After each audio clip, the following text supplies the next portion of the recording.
Hello, everyone. Welcome back to another webinar. This is Esther Kane. I am not on screen because my camera or my recording program or something is acting funky. So maybe that's a good thing that I'm not on the screen. I don't know. Maybe I'll do all of these like this. Anyway, today I wanted to talk about building up your business with existing clients, basically like treating your clients like a VIP. And the idea is that it takes much more effort and money and time to get new clients versus nurturing the ones that you already have. So that's what we're going to talk about today. Did you know that acquiring a new customer costs about 5 to 7 times more than retaining an existing one? And that is a sobering fact, and one that I used to use a lot in working with small and home-based businesses in my internet marketing company.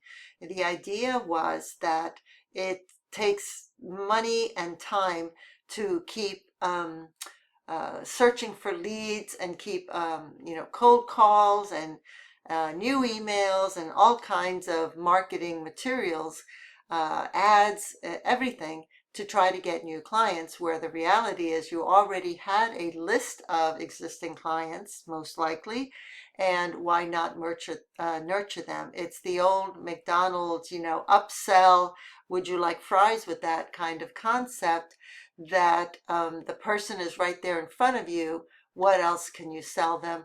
How else can you keep their, not friendship, but how else can you keep their relationship with you? Existing customers are actually more likely to buy again and spend more per transaction. And the probability of selling to an existing customer is high. It's 60 to 70% versus only 5 to 20% with a brand new prospect. And even a very small increase in customer retention, I'm talking about like 5%, can significantly boost your profits and your business. This is from a study, from a Harvard Business Study, and I have the link right there that you'll be able to get to on the PDF. So let me ask you, when was the last time that you reached out to a past client? And if you're like most businesses and most aging in place pros, I mean, it doesn't have to just be the aging in place niche. It's probably been a while. Not because you don't care, but because you don't have a system in place to make it easy to do that. It's just not part of your calendar, not part of your routine. But if you don't do that, what's actually happening is that clients will forget you. They may remember what you did, but they're not going to remember your name or where they found you, and they've lost your business card or flyer, brochure, whatever. It's gone because you're not constantly reminding them of who you are. Referrals tend to slip away as a result of that because you're not going to get referrals from people who forgot you, most likely. And relationships will fade. Now, we all know no matter what kind of relationship you have, friends or spouses, partners, your dog, whatever relationship you have, it takes work to keep that thing going. And it's the same with your clients. There's no difference there. Now, the mindset shift that you need to change in your business or for your business is, one, I provided a service, my job is done. If they need me, they'll call me. Nah, they won't. The new thinking, what I want you to think is, I am a long-term resource and trusted guide. My job is to stay present even between appointments. Now, you probably I hope you remember, you've heard me say before how important it is for all aging in place professionals to walk in when they connect with a client or potential client, to have that Rolodex, of who they can provide referrals to, because that then gives the client the trust that, hey, this person is not really selling to me. They are thinking about me.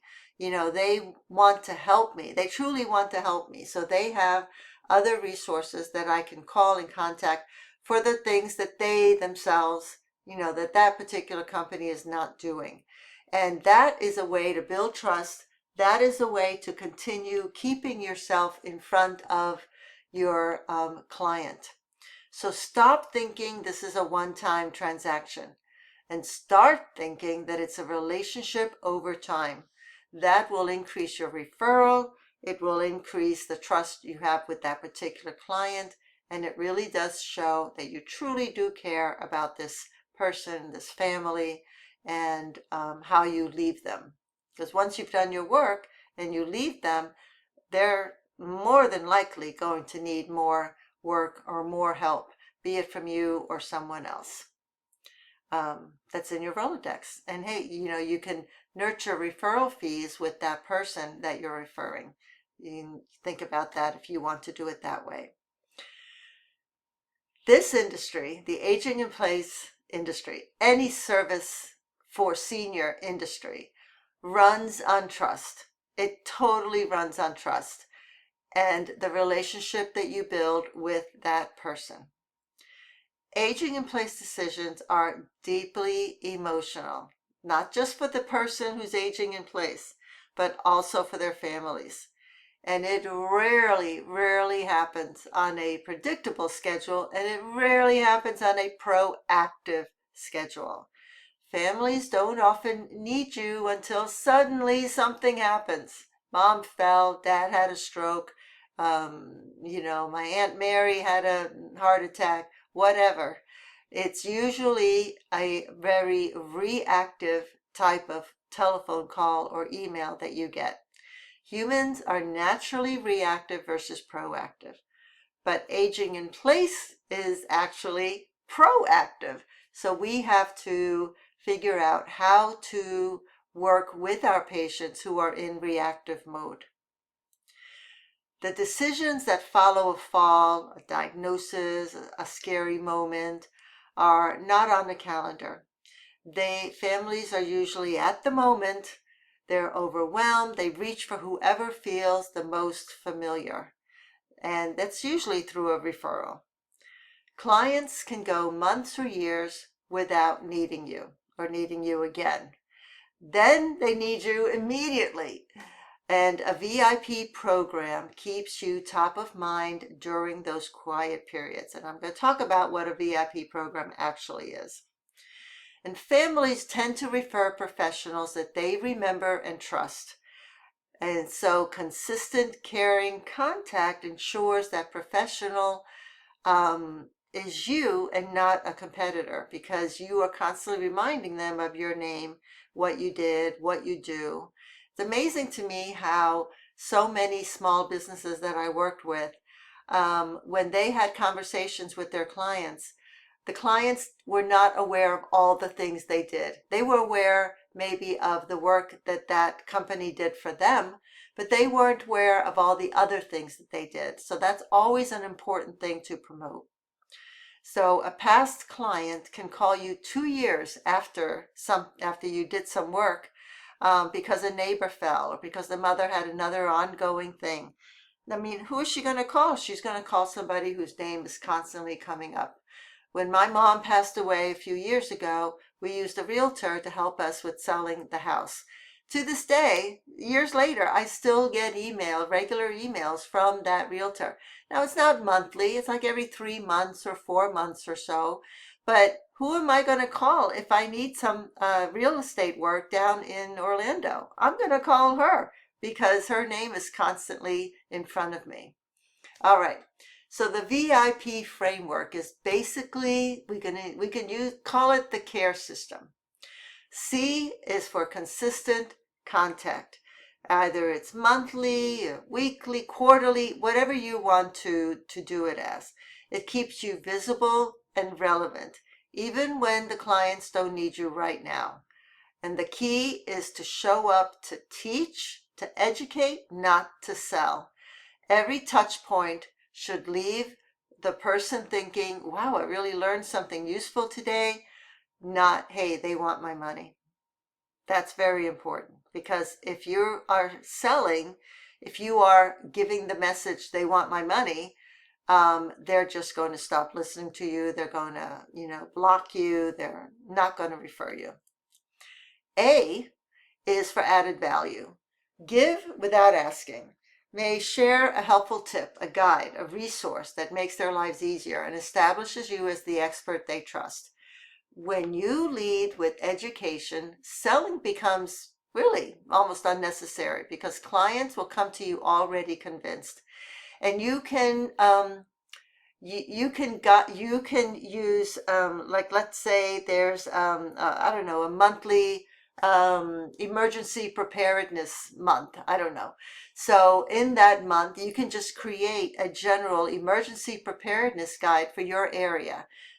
South Florida would be hurricanes. California would be mudslides and fires and earthquakes. It's a lot going on in California. The Midwest would be tornadoes. Whatever emergency type of thing is in your area, then you could create a simple guide, a simple list, emergency numbers, whatever it is that you can create for that month.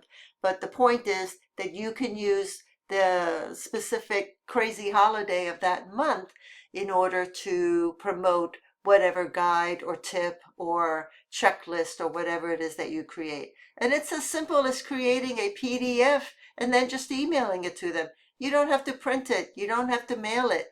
You're just sending it out as a PDF and they can print it. The family or the senior and family can print it and share it, whatever. R is for recognition. Make clients feel remembered. And that's everything from birthday notes to service anniversaries to thinking of you kind of messages to, maybe maybe you worked with a client that had a stroke. And then when there's a holiday or month for stroke awareness or anything like that, that's when you can send that information or a little funny video or anything at all. The point is it's personal, it's not business. You're thinking of them, you remembered that they had this story, you remembered that, it was something that they shared with you. So now you're associating it with whatever is going on currently. And that is a way to let them know that you do think of them, and it definitely helps to build that trust. And E is for easy referrals. Make it simple. Make it very simple and easy for a client to spread the word. Give them the words to say, so that they never have to think about introducing you. Educate them on what you do, on who your other clients are, on what you've done for another client. And, give it to them in a business card, give it to them in an email, give them a link in your emails to send out to other people that they know, or their contacts, whatever. Make it as easy as possible for them to refer you to others. So what does each of these care steps actually look like? Consistent contact could be an email, a seasonal tip, a safety reminder, a little video, just checking in, a call, even if you wanted to do something that way, something beyond an invoice, something beyond, a standard typical thing that you might send out. I think that emails are one of the easiest things to do, and actually email lists are one of the most important, valuable assets that any business can have, because it is the only thing that you control is your email. Added value, share something, as I was saying, a prevention checklist, seasonal prevention, maybe seasonal maintenance, tips of things to do, for the springtime, for summer. Maybe some new sneakers came out, anti-slip sneakers, write about that to patients that may have Parkinson's or stroke, or I don't know, associate whatever it is that you send to them for whatever it is that you treated or that you worked with that person on. And obviously, hopefully if you have 10 people that you built a ramp for, then you can send all those 10 people something about ramps, or something about a new ramp material, or a new ramp that you built for someone else, or a very creative ramp that you saw on Pinterest, or anywhere at all, just some type of information to keep contact with them. The recognition is as I said, a birthday card, a service anniversary card, a message, a holiday card. Something happened in the news that you noticed that it's associated with a past client, just a little tip, anything at all, anything like that. And then easy referrals are just very easy. I personally like some kind of a link that you can add to the email and say, hey, send this out to, to your friends, to your family. It could be something on Pinterest. It could be something on Facebook, on Instagram, anything at all, just to make it as easy as possible for them to send that information out. You want to keep it as simple as possible. Your system, I mean, you want to keep your system as simple as possible. Do it monthly or quarterly, some kind of an email, a handwritten card or note, a quick phone call, a personal text, anything at all, just to remind them of who you are and that you're thinking about them and that this event occurred and you thought they might find it useful, or this new product came out and you thought that they could benefit from it, anything at all. And hey, if you're talking about a product, you might be able to talk with the manufacturer of that product and then get some kind of referral or a fee or discount or affiliate income for that product if when you recommend it to a client. And any kind of check-ins, any kind of like an annual anniversary thing, I think is a good time to check in to see what's going on. How can you help? What can you do? These are the services you've been providing, and do any of them, are they in need of any of them? So do this today. Tomorrow at the latest. Write down the names of 10 past clients that you could reconnect with this month. Don't overthink it, just write the names. Just start off with 10 and then start this process.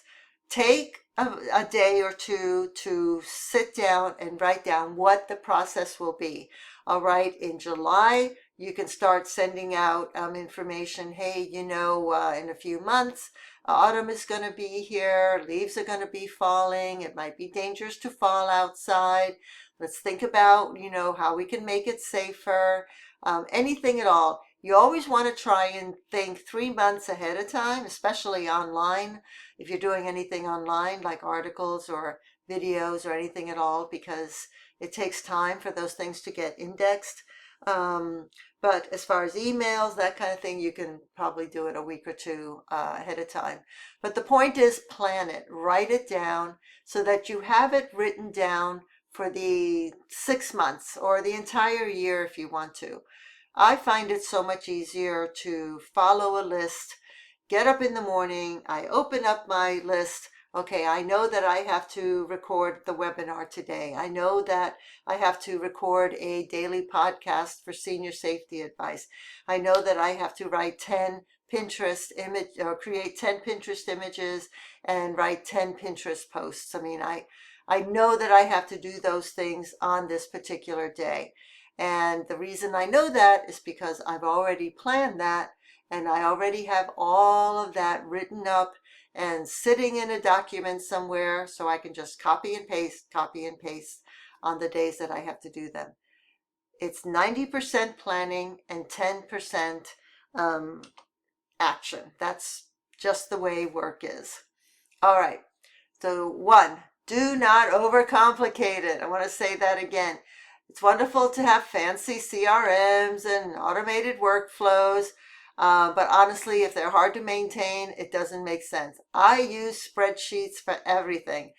I have a spreadsheet for every project that I'm working on, and all I do is open up that spreadsheet, on the day that I have that project due, and the spreadsheet tells me what I need to do.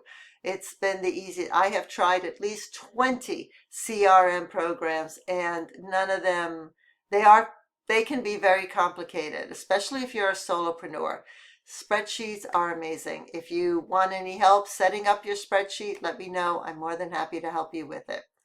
Um, Only reaching out when you need something. If every message is a sales pitch, people are going to feel used and not valued. So again, educate, educate, educate. And then do not forget to remind people what you do. So many people remember what you did for them, but they have no clue about what else you do. So constantly remind them of that. Let them know, hey, I just worked on somebody in the town next door, and we did this amazing thing. Whatever. The stories are a great way to for people to remember who you are and what you do and why you do it. And inconsistency. If you're going to do something monthly, do it monthly. And I don't mean Monday, the first of the month, and then the next month on the 15th of the month. Try very hard, as much as you possibly can, to stick within the same time frame. If you're going to send out something on the 5th of the month, make sure you always send it out on the 5th of the month. And the beauty of so many online things, be it email or program, reminders, anything, is that you can schedule them. So I personally have things scheduled all the way through August as of this point. And I mean, right now it's April. So the reason is that I could go out and get hit by a bus tomorrow. Hopefully not. But the point is that things are going to continue working even while I'm not around, and hopefully recovering from a broken leg or something. Anyway, yeah, try to be ahead. And yes, initially it's going to take a little more time than normal, but once you get the system going, it doesn't take hardly any, well, no, I'm not going to say it hardly takes any time. It still is work. It still is a job, but it's not a 24-hour job for sure. Absolutely. Not even a full-time job, actually. All right. So putting it all together, one, pick those 10 people, choose your audience, get those 10 people. Even if you have 100 people, it doesn't matter. Just pick 10 people, and you can start that way, and then you can continue building. But the purpose of choosing 10 people is to set up the system. Once the system is set up, then you can start plugging in other people. And pick your frequency, of course. Are you going to do something monthly? Are you going to do it quarterly? What are you going to do monthly? What are you going to do quarterly? Maybe you're going to do quarterly videos. Maybe you're going to do monthly emails. I don't know. Whatever it is you want to do, make it simple, make it easy so that you can commit to it and actually do it. And decide on what you want to do. Do you want to do a tip? Do you want to do stories? Do you want to do reminders? What do you want to do for each one of the things that you're going to be doing? Maybe an email is going to be a news article review. Maybe, monthly reminders are going to be a tip. Maybe quarterly videos are going to be some kind of how-to thing. You can decide. Don't have to decide everything at the very beginning. It would be good if you could, but don't stress yourself out if you can't. At the very least, just do one. And create that calendar, create the spreadsheets with your plans of what you're going to do and the dates that you're going to do them, and put all of that on your calendar. So when you get up in the morning, or when you ask Alexa what's on my calendar, it'll tell you what is due. And again, just start with 10 people. It's the best way to do it, and record, or at least see what the reaction is from those 10 people and how that works out. All right, your best marketing truly is in that contact list that you have, those people that you've already worked with. Consistency definitely beats complexity. A simple system that you can stick with outperforms anything elaborate. So don't stress out about having to buy a new program to keep you on track. Just use Google Calendar. It's completely free. Google Excel sheets or spreadsheets, they're completely free. It's the best, easiest way to schedule everything. That's what I do. That's what my partner Robin does. We work together on those spreadsheets all the time. Small touches very much create long-term trust. Birthday cards, seasonal tips, quick check-ins, anything at all that you can build that relationship with that client. And again, your relationships are really are your gold mine, because it's not only the work that you get from that person, but also from the referrals that they will send to you. It really is like a VIP type of program, if you want to call it that. I mean, you can call it that, you can call it anything you want. But the point is, take a look at those existing clients, people that you've spoken with, even if they haven't been a client. Maybe they'll just sign up for a newsletter, with information. It doesn't have to be somebody who has already paid you. It could be somebody that you have met at a conference, somebody you met at a networking group, anything at all. They can sign up for your newsletter. Then they start seeing who you are, what you do, why you do it, and all of that great stuff that you're already doing. All right, I hope this webinar was useful. Again, if you need any help with your spreadsheet design, just let me know. I'm more than happy to show you what I did and to help you. All right, take care, and I'll see you next time.